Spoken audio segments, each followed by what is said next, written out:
大婚当日，我当众退亲了，因为我知道裴炎今日不仅妻妾同娶，日后还会构陷我兄长通敌，将我扔进乞丐窝里凌辱致死。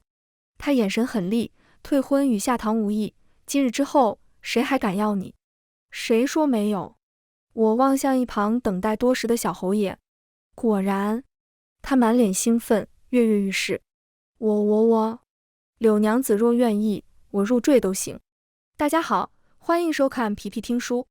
我成亲那日，整个金陵城的达官显贵都来了。夏如烟一袭大红嫁衣出现的前一刻，傅炎正在催促我：“阿初，快火盆吧，莫要误了吉时。”隔着雀扇，他的声音温润，望向我的眼神似乎也脉脉含情。我却没动，只静静地看着他，忍不住想，这般虚伪眼神，上一世我怎么就没发现呢？我与傅炎幼年相识，自小便心仪他，也一直以为他的心思同我一般，因为他会送我他亲自雕刻的玉兰花簪，也会在冬日清晨在刘府门前一站就是1个时辰，只为将寒冬的第一枝梅花送给我。我以为他心中是有我的，可上一世成亲当天，他一夜未归，第2日一早，携着他的妾室夏如烟堂而皇之站在我面前，我才知道大婚当日他妻妾同娶。我从正门入，那个怀了4个月身孕的外室被他一顶软轿从侧门抬入府中。妻妾同娶本是奇耻大辱，可他以兄长仕途和性命要挟，让我不准将此事透露。我按他的话做了，但他还是联合6皇子构陷兄长通敌，致使柳家满门获罪。兄长们被斩那日，他带着夏如烟来了，他命人挑断我的手脚筋，将我扔进了全是男人的乞丐窝，甚至嘲讽我，如你这般无趣的女子，就该学学如何取悦男人。这个正妻之位原本就是如烟的，你欠他的，现在该还了。直到我被凌辱致死，他再也没出现过，更不知道那时我已经有2个月的身孕了。扑通一声闷响，夏如烟冲出人群，在傅炎面前跪下：“父郎，求你放过我们的孩子。”婉转的声音唤回我的思绪，我一回神，便看见夏如烟那张盈盈垂泪、灿若桃李的脸。她的确生得美，江南出生的她有一副如黄莺出谷的好嗓子，一声袅袅的父郎，令震惊愕然的傅炎怒火瞬间歇了大半。哪里来的疯女人？来人，还不将人带下去？他用眼神示意夏如烟快走，有事下来再说。可一向对他言听计从的夏如烟，今日却并未如他所愿。父郎，我自知身份卑贱，无法与你相配，可我肚子里的孩子是你骨肉啊！你明明承诺今日纳我入府，也承诺会护我和孩子周全的。他声泪俱下，越控诉，傅炎的脸色越沉。他想撇清，推搡间不觉用了力气，不小心将夏如烟推倒在地。肚子，我的肚子！夏如烟面色骤白，捂着肚子喊疼。立即有人劝：“傅二郎，无论缘由如何，孩子是无辜的啊！就是人命关天，赶紧让大夫来瞧瞧，好好的大喜之日，别弄出人命了。”下人们慌忙抬人寻大夫，场面混乱，无人瞧见却善后的我，缓缓牵起了唇。上一世，傅家匆忙下聘，连吉日都定得匆忙，只因夏如烟有孕，肚子藏不住，还未成亲，便有了一个怀有身孕的外室。若让人知晓，金陵城中哪家勋贵愿意将女儿嫁进来？傅炎爱极了夏如烟，不愿傅家血脉流落在外，急需一个性子软弱好拿捏的人，遮掩他进府。柳家是孤，我父母早逝，我又对他一往情深，他自然而然想到我。可软弱好拿捏，倒也未必呢。夏如烟不傻，上一世大婚第2日，他来给我奉茶，不等我接，便将一杯滚烫的茶水泼在自己肚子上。那时他哭着道：“姐姐，虽我有错在先，可我与父郎是真心的，旁的我不求，只求能陪在他身边，哪怕为奴为婢。”这番话恰巧被傅炎听见，让傅炎怜惜他的同时对我厌弃。此类事件时常发生，的确，他知道如何拿捏男人。也知道如何让傅炎心甘情愿将迎他进府的日子定在与我大婚同一天。可他也不聪明，我不过是买通傅家的下人，让他误以为我早已知晓他与傅炎的私情，让他以为傅炎的甜言蜜语只是诓骗他，打算以后去母留子。他便如我预料的这般横冲莽撞上来。这场闹剧动静太大，在傅府中等着受礼的傅老夫人和我3位兄长闻讯赶出来。夏如烟动了胎气，傅家人想趁乱将她抬下去，却被我兄长们拦住。成亲之日纳妾，你们傅家可真不要脸！二哥性子直，脾气也最急，他一脚踢翻火盆，炭火爆开，惊得人群一阵惊呼。闹成这样，为了傅家名声，傅炎断不会承认。我真的不认识这疯妇。他微微皱眉，上前想要牵我，我却往后退一步，避开了他的手，似乎没有料到我后退的动作如此干脆。他表情微恶，喃喃轻唤一声阿初，我却没看他，垂眸望向被傅家下人钳制的夏如烟。他说你是疯妇，可你却说你肚子里怀着他的孩子。若你没有证据，便是污蔑，离了这儿被人带走。我的话未尽，但夏如烟不傻，此刻已然明白自己中了计。他瞪大眼睛看我，面上血色尽失。可他也知道，如今他没有证据，又得罪了傅家，就算他今日能挽回傅炎，碍于名声，他也绝无再进傅家门的可能，说不定还会因此丢了性命。富贵固然重要，但首要的还是活命。衡量再三，他因开口，我与父郎相识1载，一直被他安置在城外的庄子里，庄子上的下人都识得我。还有，他腰间有一颗指甲盖大小的痣，如此隐秘的位置，就算无法证明腹中孩子是傅衍的，也足以证明他们2人有私情。此话一出，满座哗然。吵闹间，大哥眉头紧皱，将我往身后一揽。傅大人，虽我爹娘为抵北境敌寇战死沙场，但我们兄弟几个还活着呢，怎么？傅家这是欺辱我柳家无人吗？二哥什么话都没说，一拳揍在傅衍脸上，而三哥则轻声在我耳边安抚：别怕，哥哥替你做主。傅衍被揍，心中已然生了怒。阿初，此事定然另有隐情，今日宾客都在，有什么事咱们下来再说。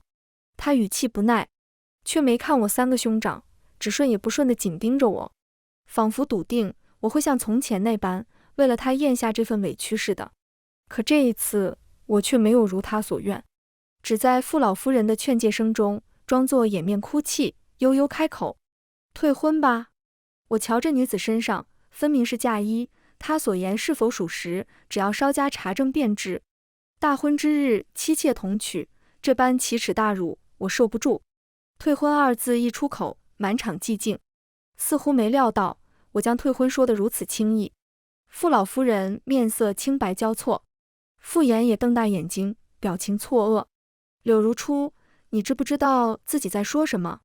他不敢置信的模样让我有些想笑，但好歹忍住了。想想也对，不怪他如此错愕，毕竟在他眼里，这桩婚事是我求来的。柳家世代从军，因他一句女子当温婉贤淑，我便放弃继续学柳家腔，收敛性子，学家宅庶务，女工刺绣。知道他喜欢喝茶，我便日日去茶府学炒茶，学茶道，手上被烫出血泡也不曾喊疼。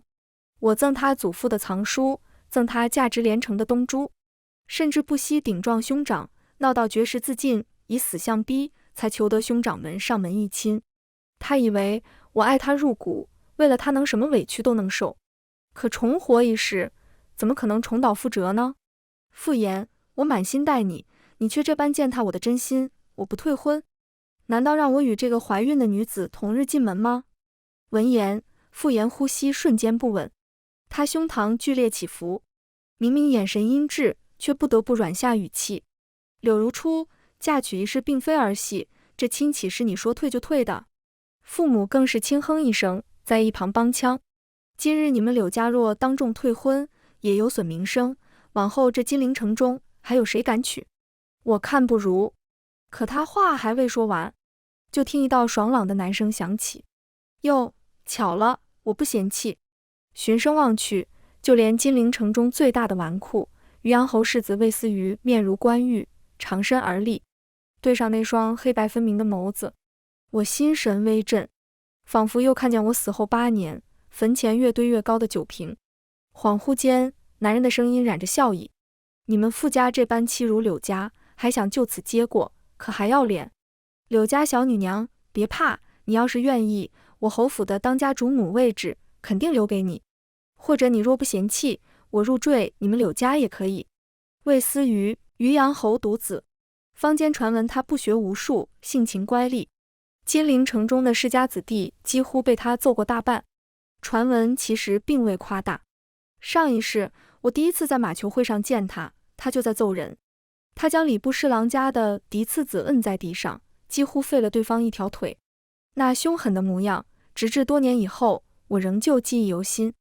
我与他并无交集，不过几次宴会，远远见过一面，浅浅见过礼罢了。可上一世，我被傅炎扔在破庙中，任人凌辱致死，魂魄盘桓不散。是他打马前来，一剑斩杀匍匐在我身上的乞丐，将我包裹严实搂紧怀里。那是我第一次见那个天不怕地不怕的魏小世子哭。他替我收敛尸骨，不顾渔阳侯夫妇反对，也不顾流言蜚语，将我葬在魏家祖陵。此后很长一段时间，日日都要醉倒在我坟前。他年复一年的颓废不似作为，但时至今日，我仍不明白他澎湃汹涌的爱意从何而来。此时的魏思瑜从人群中出来，同兄长几人站在一起，余光有意无意望向我，眉梢是掩藏不住的喜意。他出个惯了，此刻的话无人当真，只当他是在替柳家解围。他虽然是个混不吝的，但他母亲是当今圣上一母同胞的长公主，姑母又是当朝皇后，身份贵不可言。因此他的话一出，立即有人跟着附和。傅家这是的确缺德了，另挑个日子将那女子接进府都还好说，偏偏要挑今日，这不是将柳家人的脸摁在地上撵吗？柳将军和柳夫人都是忠烈之人，他们二人为国捐躯，断不能让柳小娘子受这份委屈。今日来的宾客全是长安城中的勋贵。眼见议论声一边倒，傅炎的表情逐渐阴沉，他咬牙切齿，声音急切：柳如初，你口口声声待我真心，就半点不肯信我？我抬眸，故意装作哽咽：信你什么？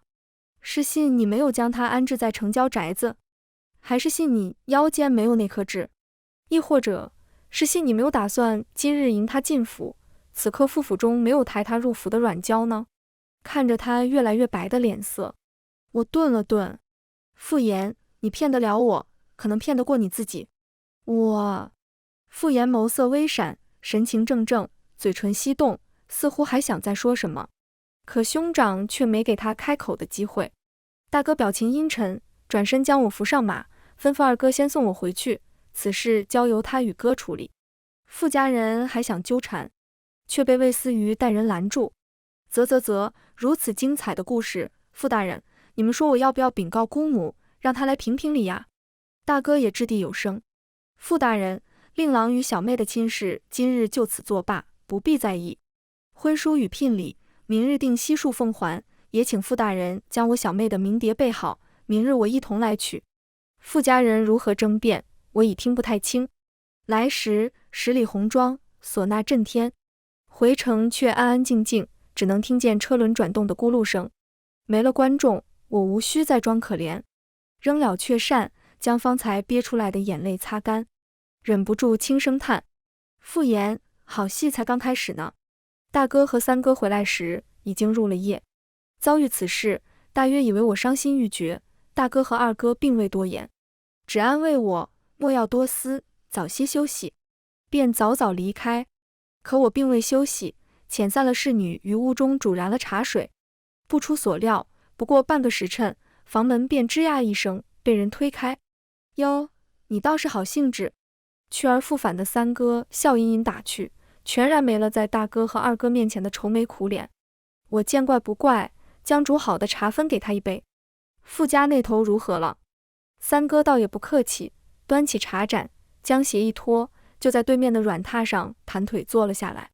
你走后，傅家自然是想狡辩，甚至随意找了个小厮，认下冒充傅岩与外室女偷情，败坏傅家名声的罪。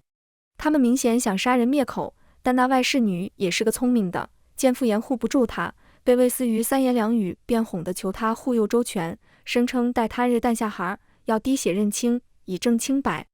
说到魏思瑜，三哥的眉头机不可察，微微一皱，忽然转而问：你什么时候同魏家那泼皮有交集的？泼皮？三哥对我身边的男子评价一如既往的犀利。我摇头笑笑，忍不住替他辩解两句，并无交集。但他出言相帮，想来也是好意，像是听见什么惊恐的话一般。三哥猛然瞪大眼睛，他好意？若不是整个金陵都知道，他就是这种看热闹不嫌事大的性子，就他说的那些话，非得给你俩扣上有私情的帽子不可。他边说边不满皱皱眉，叮嘱我看往后还是离魏家远些。末了才又躺下，继续问：现下退亲一事已成定局，接下来你想做什么？我与我这三个兄长虽然一母同胞，但性格各异。大哥性子冷峻，心思稳健，遇事习惯多思，会顾全大局。二哥直爽单纯，偶尔会由着性子横冲直撞，像极了父亲。只有三哥，同我那个在燕州行商了一辈子的外祖极其相似，心思狡黠，仿佛修炼成精的老狐狸。我与三哥年纪相差不到2岁，自小一同长大，感情也最是深厚。我自知我那点心思骗不过他，因此也没想着瞒。我将一沓礼单递给他，这是定亲3月以来我赠傅岩的礼，最下面那张则是他的回礼。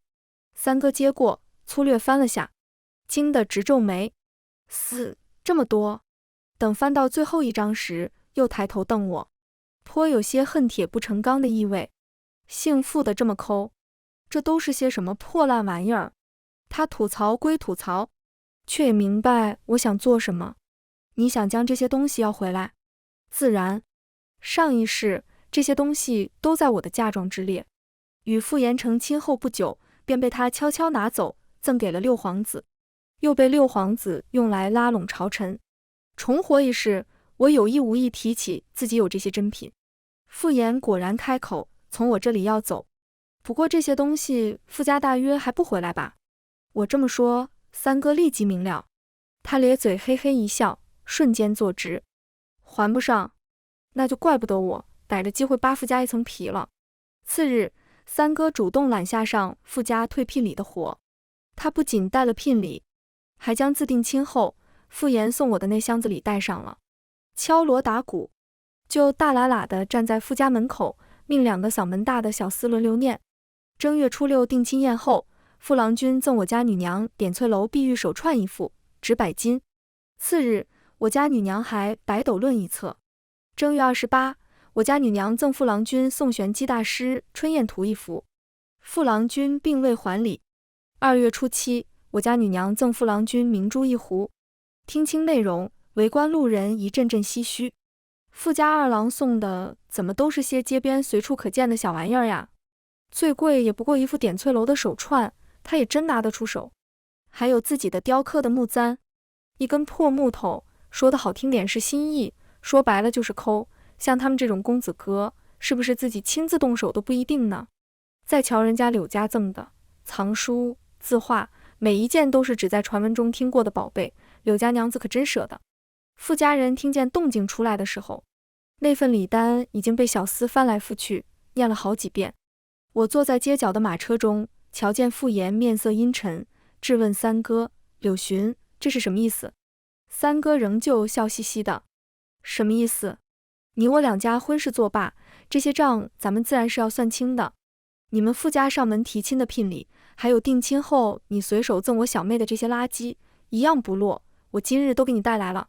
而我小妹赠你的单子就在这儿，还请归还我们。咱们都当面点清，免得让人误会我柳家占你们傅家多少便宜。人群里有人带头喊了一句还礼，人们纷纷起哄。哄闹声中，傅老夫人的表情肉眼可见的慌乱，傅岩也拳头紧捏，脸色渐渐青黑。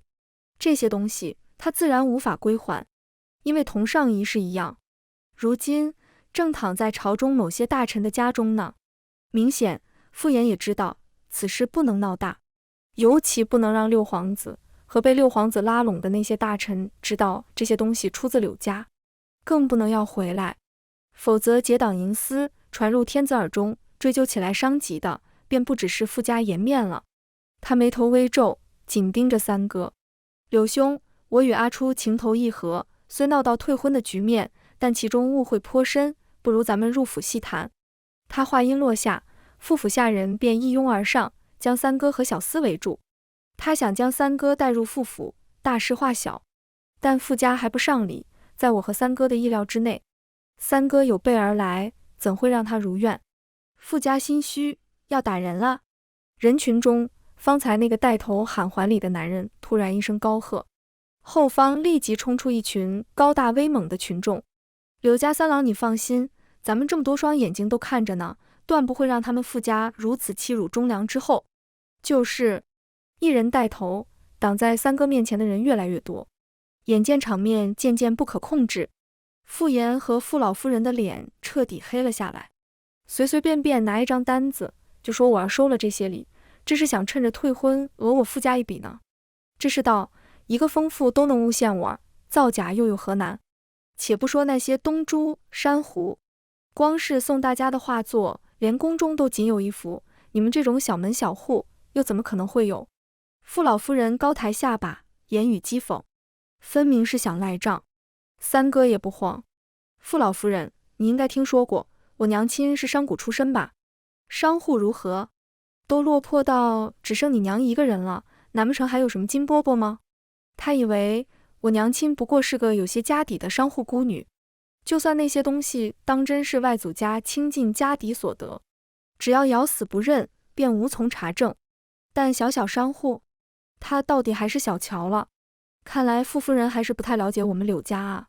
我先连下马，走出街角，似乎没有料到我也在。傅衍表情的表情有一瞬间的愣怔，视线相撞，他眸中似有情绪翻涌。阿初，我却没理会他，抬眸望向一旁的傅老夫人。的确，众所周知，我爹是寒门出身的武夫，我娘也只是一介商户之女。可傅衍从我这儿拿走这些东西时，若多问一句我外祖名讳，傅老夫人你便不会说出如此可笑的话。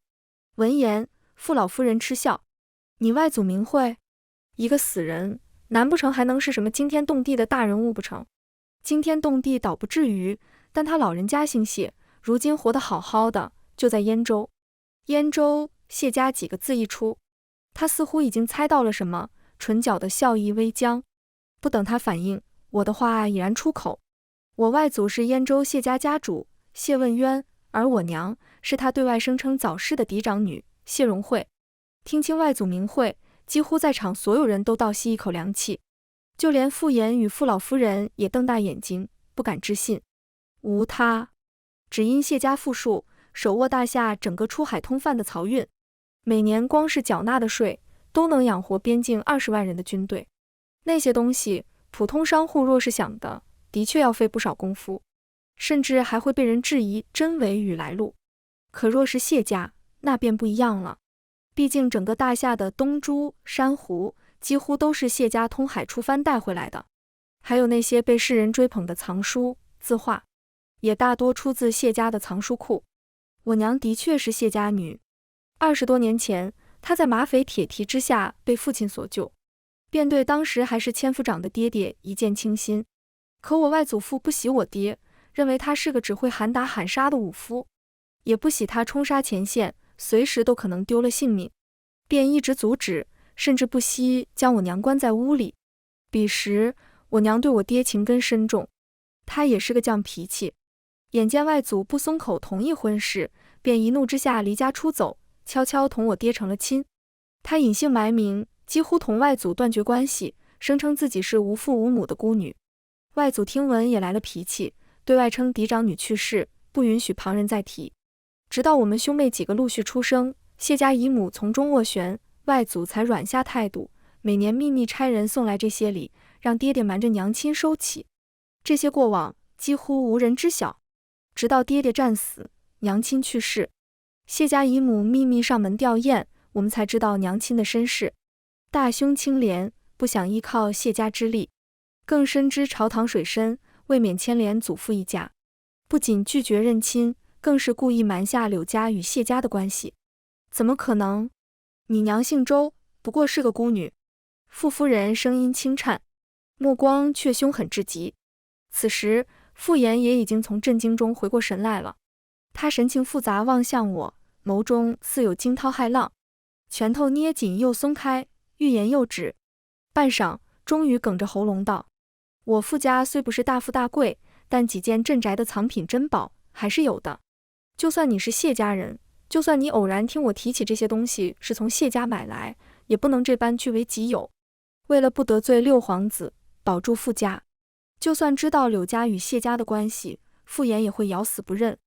他这番说辞，我早就猜到，并无多少意外。但那些东西我既然给了，便有方法证明他们属于柳家，因此也丝毫不慌。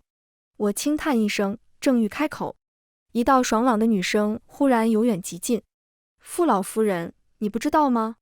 周是我母亲的姓氏，还有我谢家流通的货物和自家珍藏的藏品上各自赚了不同的徽记，你们傅家若坚称是买来的，不如将东西拿出来让我辨一辨。闻声望去，只见身着月白色劲装的妇人大步走来，身后还跟着雍容金贵的魏思瑜。你是何人？傅老妇人眉头紧锁，回答她的却是笑盈盈的魏思瑜。这位是柳家兄妹的姨母，当然也是燕州谢氏当家的嫡次女谢容音。虽然大哥拒绝与谢家认亲，但无论是我上一世还是这一世，我成亲之前，谢家姨母都对外借口行商，秘密来了金陵。她在城东的谢家别院住下。昨天夜里，我早就书信一封送了过去，告知她今日大约会当众承认与谢家的关系。我猜到她会来，但没料到她竟然是与魏思瑜一起来的，而且瞧他们的模样，似乎甚是相熟。我心中疑惑，没忍住多看了魏思瑜两眼，却见他孔雀开屏似的甩开折扇，故作高冷，板起了脸，但只坚持了一瞬，眼神便不断朝我飘来，耳廓也渐渐染上红晕。视线相撞，他轻咳一声，猛然抬手挺胸：傅岩，你不是说东西是你们买的吗？拿出来啊，让咱们瞧瞧，都开开眼界。傅岩脸色青黑，目光在魏思瑜和我身上来回逡巡，却没接话，而是突然咬牙切齿道：傅家同柳家之事，何时轮得到你一个外人来插嘴？然而魏思瑜还没答话，姨母倒是先笑出了声：外人？这孩子可不算什么外人，他昨个在我那儿跪了一夜，说要入赘给我家如儿做夫君。虽说婚姻大事父母做主，但我姐姐姐夫不在，我这个姨母的做主也是一样。我瞧他是个好孩子，他们二人的婚事我会慎重考虑。仿佛下跪和入赘是多么骄傲的一件事似的。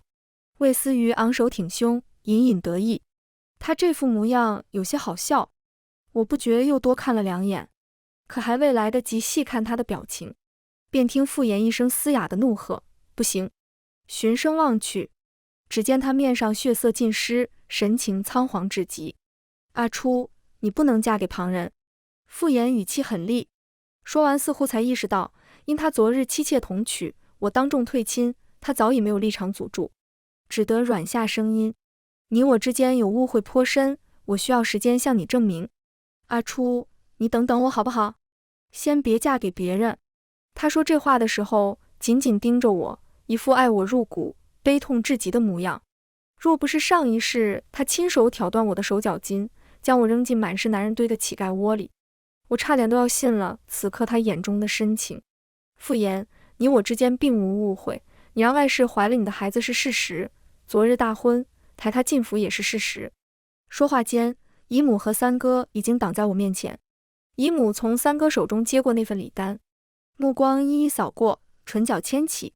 这些东西我记得，除了与流通货物不同的徽记外，每一件还有些旁的特殊印记，比如一壶东珠，当初我让人送来金陵前，刻意让巧匠篆上如儿的名字，只是那字极小，只有用谢家从海外带回的西洋镜才能看清。还有这幅春燕图，原本是我姐姐闺中旧物，她又是顽皮，不小心撒了几滴朱砂在上面。虽让人处理过了，但对着阳光，难免还是能瞧见些许痕迹。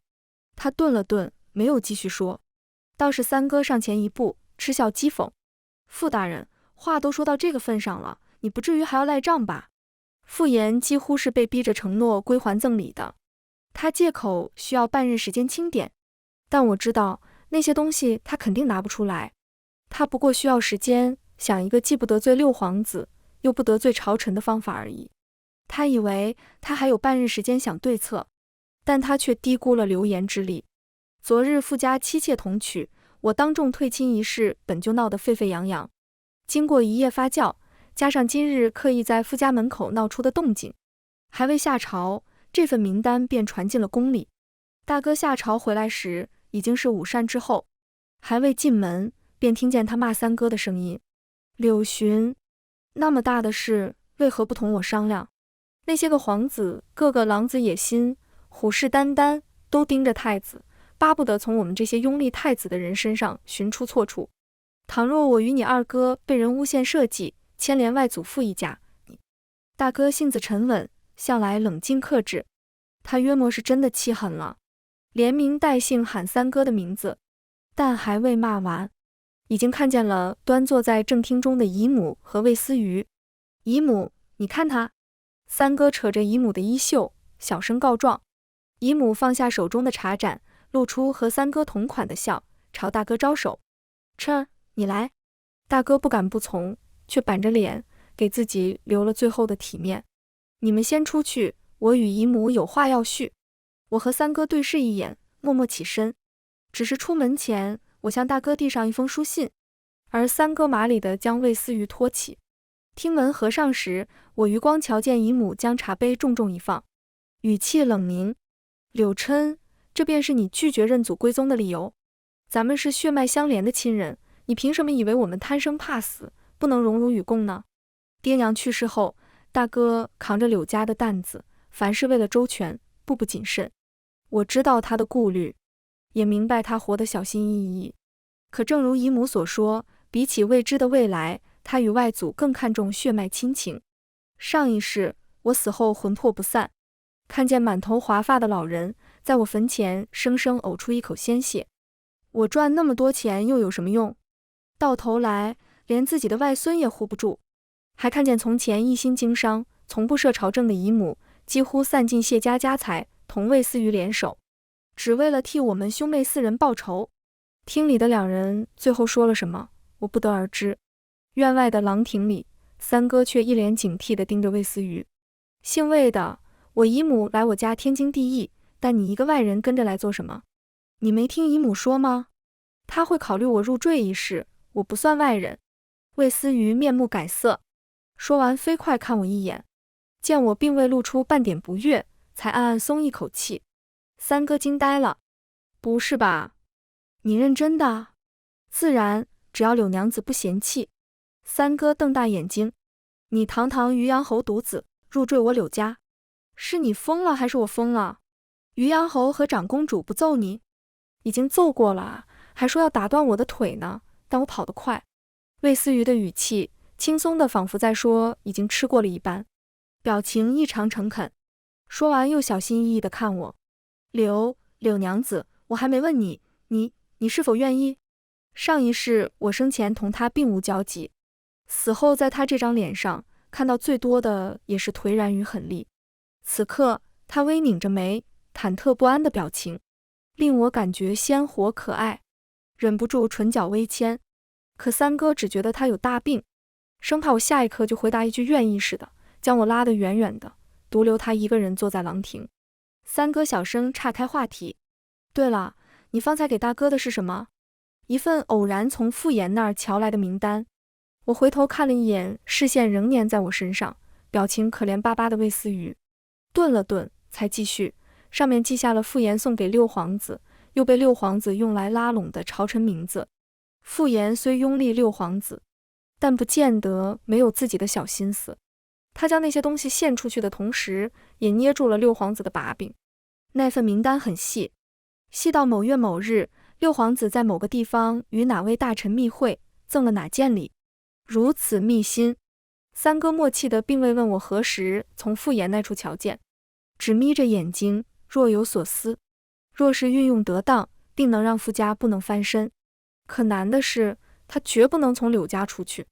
三哥话音未落，忽然听见远处魏思雨冷笑一声：“这有何难？明明我们早已与他相隔甚远，甚至故意压低声音，但他却似乎知道我们在谈论什么似的，笑嘻嘻凑过来。我这里倒是有个好人选。”魏思雨口中的好人选是夏如烟。的确，比起与傅家有局龉的柳家或者其他不相干的人，这份名单由作为傅岩枕边人的夏如烟交出去最有说服力。当天，魏思雨与大哥姨母密谈良久，傍晚便带着夏如烟和那份名单悄悄进了宫。听说宫中议事殿的烛火燃了整整一夜。第二天一大早，天还未亮，太子便带着圣旨和督察院的人将傅家围了起来。傅岩一心在如何应付我，让我放弃索回赠礼上。本以为又是柳家故意刁难，直到看见夏如烟将人引进他书房的密室，寻出那份记录六皇子贿赂的账本，他才意识到傅家危矣。听说傅岩看见那份和账本几乎一模一样的名单，几乎疯魔，还听说他惊怒之下当场暴起，推倒夏如烟，并一脚踢掉了他肚子里的孩子。傅岩骂他：“我自认待你真心，从未对不起你，你为何要如此诬陷？”可夏如烟却捂着肚子哭诉：“你以正妻之位骗我清白，但我有孕之后，你却只想着遮掩，只让我做妾。你出尔反尔，甚至不惜诓骗柳家女娘，不就是嫌我身份卑贱吗？”三哥转述这些的时候，将傅岩的狠戾与夏如烟的哀怨学得入木三分。他笑道：“这般精彩的场面，你没瞧见，真是遗憾。”我也笑笑，的确有些遗憾。傅岩藏账本的密室，是我昨日避开兄长们，悄悄告诉魏思瑜的。魏思瑜听闻后，并未多问，只红着耳朵朝我笑得安心：“放心，交给我处理。”他用了什么方法说服夏如烟，我并不知道，但夏如烟愿意配合魏思瑜揭发傅岩，我丝毫不意外。毕竟上一世他算计我，换取傅岩的宠爱时，我也并未瞧出几分真心。今日天子下令抄查傅家，令傅岩措手不及。六皇子倒是想撇清，可不等他狡辩，太子便顺着傅岩的账本查出了去年的科考舞弊案，其中有他和某几位大臣的手笔。加上昨日我与三哥故意在傅家门口闹出动静后，名单上的许多大臣已经闻到风声，他们有的将东西秘密转移销毁，有的原封不动送回六皇子府里，更有些为了自保，主动站出来揭发六皇子与傅家这几年贪污受贿，甚至挪用赈灾银。朝廷就是这么个神奇的地方，没有坚不可摧的同盟，只有一成不变的利益。一时间，朝堂上乱成了一锅粥。因涉及皇子与朝臣结党营私，这件由退亲引发的案子，经一连查了半个多月，才渐渐落下帷幕。六皇子被下令幽禁宗人府，傅家被判满门流放那日，魏思瑜的母亲清微长公主正带了一屋子的礼上门。那孩子打小就这般性子，认定的是8头牛都拉不回来，这亲一日不定，他便一日不肯回家。他是入赘柳家也好，娶你入侯府也好，我与他爹都好商量。你别误会，我们也不是逼你们同意，只是想知道对于我家那个蠢儿子，你是如何想的。他望着我的眸子晶亮，仿佛只要我点头，他就能立即将魏思瑜打包送上门似的。活了2世，我也是头一次遇见这种情况，一时有些无措，但想了想，还是点头。婚姻大事自有长辈做主，我姨母如今就在城东的谢宅，不如您去同她商议商议，将婚事定下，说不定魏小世子今日就回去了。长公主闻言，兴奋地一连说了几声好，然后兴冲冲，头也不回，直奔城东去了。我与她的对话，门外的三哥听完了全程。他进门时一脸菜色：“你就这么同意了？”我知道，因为魏思瑜之前的名声，我这3个兄长一直对他不喜。可就算如傅岩这般有舒兰君子名声的人又如何？名声这东西向来是最能骗人的。有傅岩的前车之鉴，我自知无论如何也无法说服我这几个兄长。想了想，忍不住轻叹一声：三哥哥，若有一个人在你死后终身未娶，从不学无术的纨绔，一点点变成手握重权的佞臣，只是为了替你报仇，为你证明，重活一世，你会如何？我毫不遮掩的话令三哥猛然瞪大眼睛，他似不敢置信，又似明白了什么关窍一般，呼吸渐渐急促，喃喃道：难怪你此前……可我却没等他问出口。我会回头看他。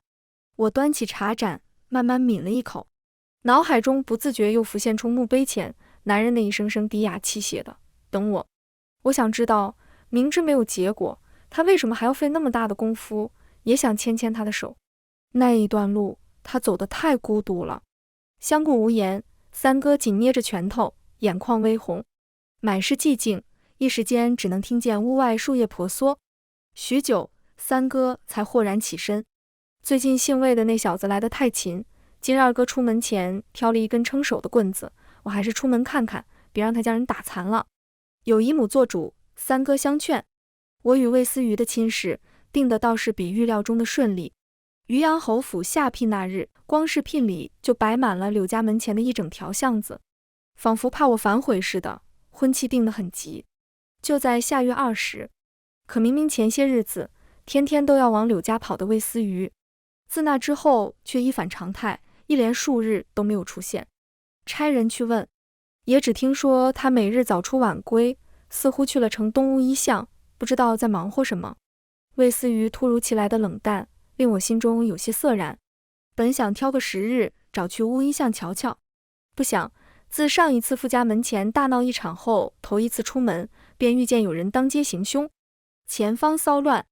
我本打算打道回府，可吩咐马夫，却不见有人回应，反而一道人影迅速钻进车中，冰凉的匕首贴在我的脖颈。别动，就这么出城。那人出声，竟然是此刻本该在狱中，明日就要随军流放出城的傅岩。傅岩越狱，我确实没有料到，不过也并没有多意外，毕竟他不算傻，就算被捕当日被夏如烟迷惑视线，在牢中这么些时日也该反应过来了。一连之隔，外面的车夫不知何时已经换成了他的人。车辙声咕噜，许久才终于停下。傅大人，别耽得太久，咱们没有多少时间。傅岩轻嗯一声，嗓音低沉，贴在我脖子上的匕首也终于放下。他捉住我的手臂，将我拖下车。看清眼前破庙的一瞬间，我心底咯噔一下，凉意猛然从脚底窜起，砰的一声闷响，随着破庙门合上，上一世死前的一幕幕猝然涌入脑海，令我耳中嗡鸣不断，恍若被雷击中。阿初，我一直想不通，明明我从未做什么对不起你的事，你何至于如此恨我？不仅设计夏如烟当众退婚，坏我傅家颜面，还故意诱我和六皇子合作，以此毁了傅家。耳边傅岩的声音仿佛隔着一堵墙传来，嗡嗡的，不大真切，也让我倍感违和。初时我以为你是怨我变心，可这世上的男人哪一个不是三妻四妾？你那般爱我，绝不可能仅因一个夏如烟便如此狠心。后来我在牢中发了一场高热，终于明白了。傅岩的话令我的心头猛然一怔，脑海中有个荒诞的念头一闪而逝，还未来得及细想，就见他转过身来，唇角微勾，紧盯着我的眸子黝黑，宛如毒蛇。阿初，你知道这里是什么地方吗？我终于明白，自方才下车起，心中的违和感从何而来了。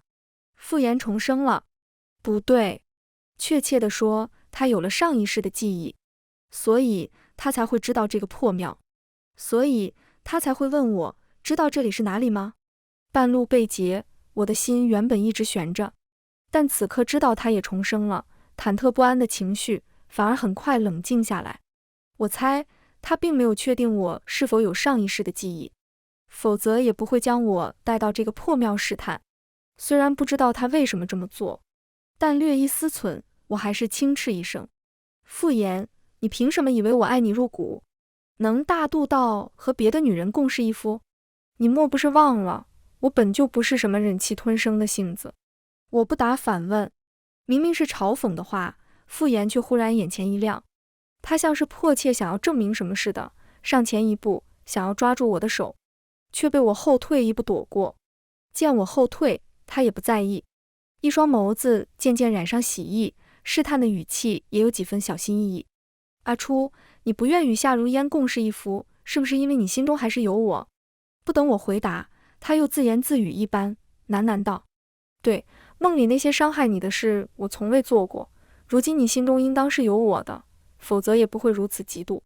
阿初，夏如烟死了，我已经将她杀了，你可解气？没了夏如烟，我们是不是就能重新来过？我没想到，事到如今，他竟然还在伪装深情，心中感觉荒谬的同时，忍不住泛起一阵恶心。我为什么要与一个被判流放的逃犯重新来过？对了，你还不知道吧？我与渔阳侯家的小世子已经定亲了，婚期就在下月20。闻言，傅言变脸堪比翻书，明明方才还满眼深情，眨眼间便只剩狠厉。魏思瑜，竟当真是魏思瑜？他咬牙切齿，不知想到什么，忽然狞笑出声，朝我逼近。不如我们来打个赌，你失踪半日，若是被人寻到时发现贞洁不在，你猜魏思瑜还会不会要你？明显，傅言早有这个心思，不然也不会让人从外面将门锁住。可我也没慌，毕竟这一事自重生后，我便重新拾起了柳家枪。虽练的时日不多，远远比不上我那几个兄长，但对付一个在牢中蹲了月余的傅言，还是绰绰有余。约莫傅言以为我还是上一世那个被人捉住便逃脱不得的弱女子，朝我逼近的时候，手上的匕首握得松松垮垮。他兴奋的眸子凶光毕露，注意力一直放在我故作害怕的脸上，并未瞧见我隐隐蓄力的腿。哐当的一声脆响，我精确无误踢飞他手中的匕首，又飞快捡起，趁他不备朝他胸前刺去。但到底男女力气悬殊，他又迅速回神，抬手来挡。我一刀扎偏，只堪堪割伤他的手臂。你竟敢伤我！傅言突然抱起捉住我的手腕，他目眦欲裂，用足了力气，手腕上剧痛传来，让我再无力气握住匕首，而他的另一只手也掐住了我的脖子，渐渐收紧。喉间的剧痛令我呼吸困难，眼前发晕，大概我又要死在这里了。我忍不住想，念头刚出，门外忽然响起一阵金戈碰撞声，不出片刻，身侧的门砰的一声被人踢开，下一瞬就见执剑的魏思瑜宛如他天降，一剑刺中傅言的肩胛。人渣，你去死！喉间的力道骤然一松，突然涌入胸腔的空气呛得我不住咳嗽。我好不容易才喘匀气，一抬头就见魏思瑜又一剑刺中傅言的腰腹。可即便狼狈逃窜，傅言的嘴也没停，他笑容癫狂。魏思瑜，你不知道吧？柳如初早就是我的女人了，我们上辈子就是夫妻。她不仅怀了我的孩子，还有很多男人，就在这间破庙里。这辈子也是，她从小就爱慕我，为了嫁给我，跪了3天3夜才求得她兄长们同意。她就像条狗一样，整日对我摇尾乞怜。这样的女人，你确定你要娶？傅言的这番话暧昧恶毒，让魏思瑜的动作猛然一顿，也让我的呼吸狠狠一滞。重活一世，我知道傅言无耻，但没想到他会那么无耻。我的指甲深深陷进肉里，心也像是被一双大手死死捏紧。魏思瑜，我忍不住轻唤，明明这一世已经决定非他不可，却还是害怕他知道我上一世肮脏的过往，对我厌恶。我心生惬意，可抬眸望去，却并未在他脸上看见一丝厌恶。只听他问：那又如何？女子的贞洁从不在罗裙之下，任何女子的真心都不该被侮辱炫耀。就算她上一世真心错付被你糟蹋，那也不是她的错，只能证明你垃圾。他神情坚定无比，语气也毋庸置疑。我喜欢柳娘子，便是无论她是什么样子，我都喜欢。你不会以为你说这些就能打消我娶她的念头吧？做什么春秋大梦呢？我求2辈子，好不容易她才回头看我，愿意同我在一起。别说你这几句话了，就算天王老子来了，我这辈子都要娶她为妻。魏思瑜的话振聋发聩，说不清此刻震撼我的是他口中的2辈子，还是这番情真意切的剖白。难怪他会知道我姨母，难怪告诉他傅家密事时，他没有丝毫意外。看着眼前神情坚毅的魏思瑜，我的胸口像是被棉花塞满了似的，有些酸，又有些胀，眼眶也忍不住发热。显然，傅岩也没料到自己的嘲讽换来的是魏思瑜的深情告白。不是这样的，不该是这样的。他神色癫狂，状如疯魔，表情也狰狞的可怖。眼见他捂着伤处挣扎着站起，还想过来抓我。魏思瑜抬脚将他踹翻，提剑又要刺向他的胸口。等等，我来！我出声制止，从他手中接过长剑，一步步走到傅岩面前，哀嚎响彻破庙。是我一剑挑断了傅岩的手筋。我没有理会他的叫骂，语气平静。不错，我也重生了。我记得上一世你是如何陷害我兄长，害我柳家满门被斩，也记得你是如何在这间破庙里让我被乞丐轮番凌辱。哀嚎声再起，是我挑断了傅岩的脚筋。眼看他浑身是血，像块破布一样瘫软在地，动弹不得。我突然心情大好。你应该也知道吧，这个破庙是那些乞丐的栖息地，不出2个时辰，他们就会回来。你如此了解他们，我相信你也知道，比起欺辱女人，他们更喜欢欺辱的是男人呢。听到这里，傅岩的脸上终于露出一丝恐惧。你要想做什么？他的声音断断续续，不成语调。可我却只是笑笑，并未回答。你一个逃窜的囚犯，不会有人在意你的生死，他们啊，很快就会来陪你。说完，不再理会他的叫嚣，转身拉着魏思瑜离开破庙。破庙外，那个伪装成车夫的人不知去了哪里，连带着不知所踪的还有那辆马车。魏思瑜的马通灵性，眼见魏思瑜出来，小跑过来，用头轻轻蹭他，可魏思瑜却没动，牵着缰绳走了几步，又忽然顿住，回头看我。我以为我又迟了。他眼眶通红，没说什么迟了，但我却莫名知道他在害怕。他怕他来晚一步，怕再次在这间破庙中看见我的尸体，心口像是被针扎似的，泛起密密麻麻的刺痛。我没忍住上前一步，问出了我2世以来的疑惑。魏思瑜，我们从前是不是见过？似乎没有料到我会在这个档口问这个问题。他微微愣了愣，倒也没瞒着。果然，你是真的把我忘了。他唇角微牵，笑容苦涩。我年幼时身体不大好，有个游方道士说要将我当女儿家养才能养活。你别看我现在揍人挺猛，但要不是你护着我，我指不定受多少欺负呢。那时候我在乌衣巷的小叔家中住过半年，一墙之隔便是柳家老宅。你以为我是女孩，教我爬树，教我用弹弓打树上的枣，还带我翻墙去街边买老李家的糖人送我。他声音微涩，明明口中的人是我，可我却半点印象也无。脑海深处只隐约记得，年幼时的确有那么一个病弱需要照顾的姐姐。魏思瑜的声音还在继续。他说，后来我病发，不得已去南方养病，临走前我们约好你要等我回来的。可我回来的时候，你眼里只有傅岩，早就忘了我。他们说傅岩对你招之即来，挥之即去，我气不过就挨个揍了，没想到被你瞧见，还被你嫌弃了。我重生回来，已经是你大婚的头1天，我本想抢亲的。你不知道，你愿意嫁给我，我有多高兴。你又是说喜欢有柿子树的院子，这几日我一直在置办，本想给你一个惊喜，可差一点，差一点。他的头埋得低低的，语气既委屈又懊恼，絮絮叨叨也语无伦次，微哽的声音令我胸口处软得一塌糊涂。可傅岩说的不错，你知道的，上一世我想说，上一世的我如此不堪，他理应放弃。还想问，这般的我值得吗？可话未说完，便被他上前一步捏住肩膀，恶狠狠打断。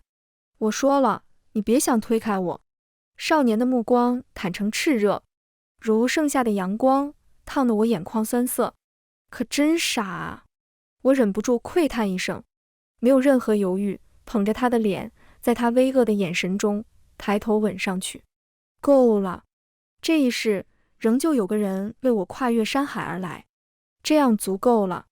全文完，皮皮听书，感谢您的观看，每天上新精彩小说，喜欢就订阅吧。